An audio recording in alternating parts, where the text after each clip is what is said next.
CA inter सितंबर 24 की exam के लिए आज हम बात करने वाले लॉ सब्जेक्ट के बारे में कि आपको पेपर को किस तरीके से लिखना चाहिए और क्या क्या चीजों का ध्यान रखना चाहिए जिससे आप ज्यादा स्कोर कर सके।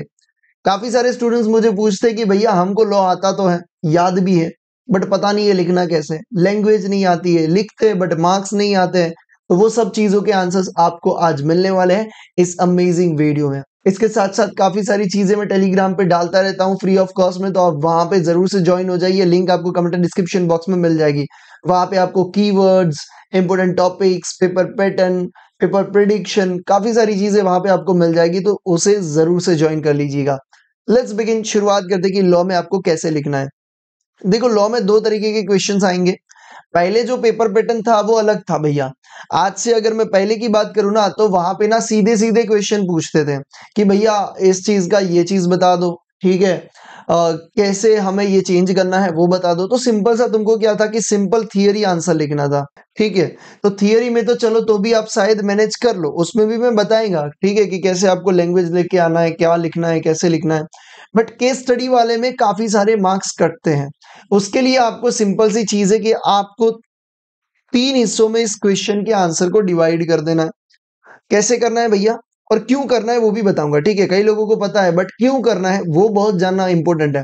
सबसे पहले आपको लिखना है भैया applicable provision, fact of the case, and उसके बाद तुम्हारा आएगा यहां पे लास्ट में आ जाएगा कंक्लूजन। बट ऐसा क्यों लिखना है, क्यों ऐसे अलग अलग करना है, वो जानने से पहले मैं आपको बता दूं कि काफी सारे स्टूडेंट्स बोलेंगे कि भैया हमको कुछ ऐसे क्वेश्चंस बता दो, ऐसे टॉपिक्स बता दो जिससे हम ज्यादा स्कोर कर सके। तो आप सभी के लिए ग्रुप 1 एंड ग्रुप 2 दोनों के लिए most important questions, 100 most important questions and उसके अपडेटेड आंसर्स आपके लिए रेडी है। लिंक आपको कमेंट डिस्क्रिप्शन बॉक्स में मिल जाएगी, उस पर क्लिक करोगे तो आपको ये ग्रुप का प्राइस है, आप इमीडिएट एनरोल कर पाओगे, नब्बी के अभी इसकी पढ़ाई शुरू कर दोगे। मैं ऐसा मान के चल रहा हूं कि आप ये वीडियो डे बिफोर एग्जाम देख रहे हो, तब भी मैं बोलूंगा कि आपको इसको एनरोल करना चाहिए एंड अभी के अभी इस क्वेश्चंस को देख लेने चाहिए।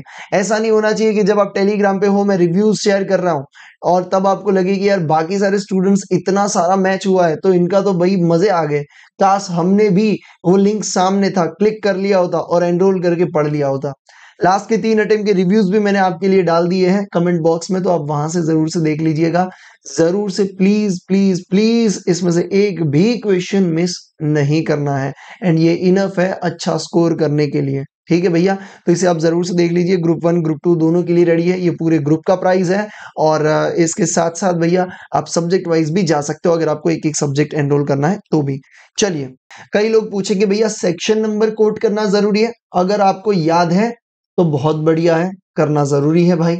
बट अगर आपको याद नहीं है, आप कंफ्यूज है, तो बेटर है कि ना लिखें, ठीक है। जहां पे आपको कंफ्यूजन लग रहा है ना सेक्शन का, अगर तुम लिखोगे और गलत हो गया भाई तो मार्क्स जाएंगे। वैसा करना क्यों है? देखो, ऐसा करना इसीलिए भैया, तुमको ये 3 पार्ट में डिवाइड इसलिए करना है क्योंकि आपको स्टेप्स के मार्किंग मिलते हैं। तो अगर तुमने एप्लीकेबल प्रोविजन लिखा है तो उसके मार्क्स मिलेंगे, फैक्ट ऑफ द केस लिखा है तो भी मिलेंगे, कंक्लूजन के भी मिलेंगे। इसका मतलब ये होता है कि भैया फैक्ट ऑफ द केस के तो हम अच्छा स्कोर कर सकते हैं। हाँ भैया, अगर तुम्हारा आंसर सही भी नहीं जा रहा ना, बट तुम फैक्ट ऑफ द केस लिख रहे हो ना, तो उसके तुम्हें 0.5 या 1 ऐसे मार्क्स तुमको मिल सकते हैं, ठीक है। तो फैक्ट ऑफ द केस इसीलिए ये इस तरीके से आपको डिवाइड करना जरूरी है। हर क्वेश्चन जो केस स्टडी बेस्ड है वो, बाकी जो थियरी है वो तुमको सीधा सीधा वो थियरी का आंसर लिखना है। अब थोड़ा सा देखते हैं भैया सर्टिफाइड कॉपीज से कि किस तरीके से स्टूडेंट ने लिखा हुआ है और कैसे हमको भी शायद लिखना चाहिए। चलिए, तो यहाँ पे हम देखते हैं कि क्या क्या चीजें। सबसे पहले हम यहाँ पे बात करें कि तुम पहले तो ऐसे हेडिंग डाल दोगे भैया कि कौन से क्वेश्चन का तुम आंसर कर रहे हो। हर नए क्वेश्चन को तुम ऐसे नए पेज से ही शुरुआत करोगे। सबसे पहले इन्होंने प्रोविजन के बारे में लिखा हुआ है, देख लो। तो यहाँ पे उन्होंने सबसे पहले सेक्शन भी कोट किया है। अगर तुमको याद है तो बहुत बढ़िया है, तुम कोट करो, बट तुमको कंफ्यूजन लग रहा है मत कोट करो। देख सकते हो कि आपको यहाँ पे देखो स्टेप वाइज मार्किंग मिल रहा है, ठीक है। तो ये स्टेप वाइज तुमको मार्किंग मिल रहा है, तो ये प्रोविजन का उनको मार्किंग मिल गया। अब उन्होंने क्या किया है भैया, फैक्ट ऑफ द केस यहाँ पे लिखा हुआ है पूरा का पूरा।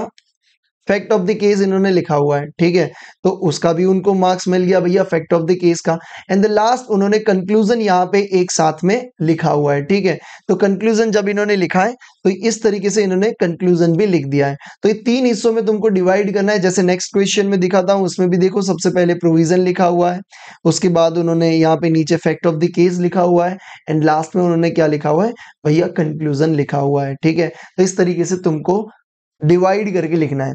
अब क्या चीजें और ध्यान में रखना है भैया, हमको लैंग्वेज में प्रॉब्लम आता है तो लैंग्वेज के लिए क्या करें, देखो लैंग्वेज के लिए सिंपल सा चीज ये है कि जो वर्ड हम नॉर्मली यूज करते हैं उसकी जगह लॉ में उसको क्या बोला जाता है वो वर्ड तुम यूज करो, ठीक है।